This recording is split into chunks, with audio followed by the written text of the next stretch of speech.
Welcome back to the Spiritual Spotlight series. I'm Rachel Garrett, and today's quick tip is all about coming back to your inner authority and learning how to stop outsourcing your truth. Because let's be honest, how many times have you already known the answer, but then asked 5 people, pulled 3 oracle cards, checked your horoscope, watched a TikTok, looked for a sign, asked your best friend, asked your other best friend, and then somehow ended up more confused than what you started with? We have all done it, myself included. And support is beautiful. Guidance is beautiful. Community is beautiful. I'm not saying you can never ask for help from someone that you trust, but there is a difference between seeking support and handing your power away. There is a difference between receiving guidance and asking someone else to give you permission to trust what you already know. This is what I mean when I say stop outsourcing your truth. So many of us are trained to look outside of ourselves first. We are taught to be agreeable. We're taught to be polite. We're taught to not make waves, to make the right choice, to make everyone else comfortable, to second guess our feelings, to explain ourselves before we honor ourselves. And over time, that can weaken our connection to inner authority. You might start asking, what do they think? Will they be upset? Is this selfish? Am I allowed to want this? What if I'm wrong? What if I disappoint someone? But the deeper question is, what do I know? Not what do I fear, not what I feel pressured to do, not what I would do to make me feel good, not what I would do to keep everyone else comfortable. What do I actually know?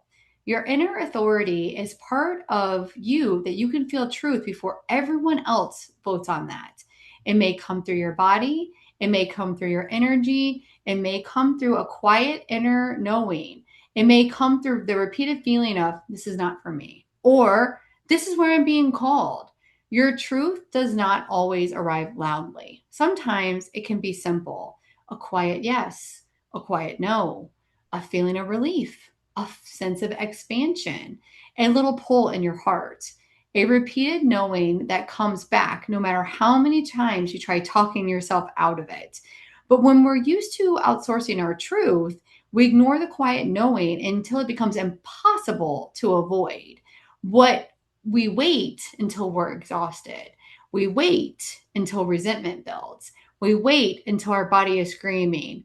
We wait until the situation becomes so uncomfortable that we finally admit, I knew this wasn't aligned from the beginning. And I say this with so much love because I think many of us have learned self trust the hard way. We learned by ignoring ourselves first, but you don't have to keep doing that. One of the most powerful practices that you can begin using is this. Before you ask anyone else, pause, ask yourself first. Before you text a friend, before you post in the group, before you ask for another sign, before you go into research mode, before you go into the spiral into the land of 47 open tabs. Again, I know that I'm guilty of that. Pause. Place one hand on your heart, take a breath, and ask, what do I already know? Now, not what do I wish was true, not what I'm afraid of, not what will make everyone happy. What do I already know? And then listen. What do I already know? And listen. You may not get a full answer immediately, and that's okay. You might get a sensation, a word, a body response, a feeling of openness or contraction. A memory might pop up, a truth that feels simple but inconvenient. That counts. Your inner authority is not always going to give you a perfect 5-step plan with a bow on the top, even though that would be nice. Sometimes it just gives you the next honest step, and that is enough. Another question I love is, am I asking for guidance? Or am I asking for permission? So there is a difference between the two. So again, that can be a little spicy. Am I asking for guidance or am I asking for permission? Because sometimes we already know what we want to do, but we are looking for someone else to bless it so we don't have to fully own the choice. It's kind of like when you know that you're doing something at work, you take someone else on a limb with you. You should always do that if you're in business. But again, that's off topic. But again, we want to say that sometimes we're looking for someone else to bless so that we don't fully have to own the choice. We want someone to say, yes, leave. Yes, start. Yes, rest. Yes, raise your prices. Yes, say no. Yes, stop saying, stop carrying that. Yes, choose yourself. But your soul may already be saying yes. Your body may be already saying no. Your energy may already be telling you the truth. And when you keep asking everyone else, you can bury that knowing under other people's fears, projections, opinions, and limitations. Not everyone can hold the vision that your soul is holding. Not everyone will understand your path.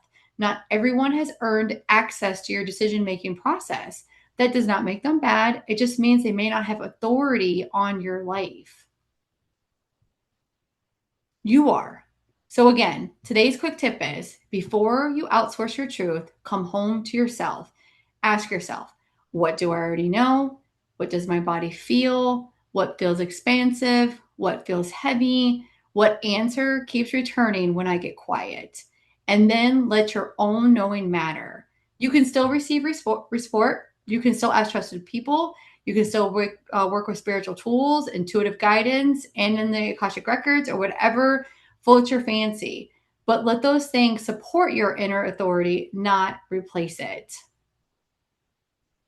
And maybe this is a season that you finally start listening.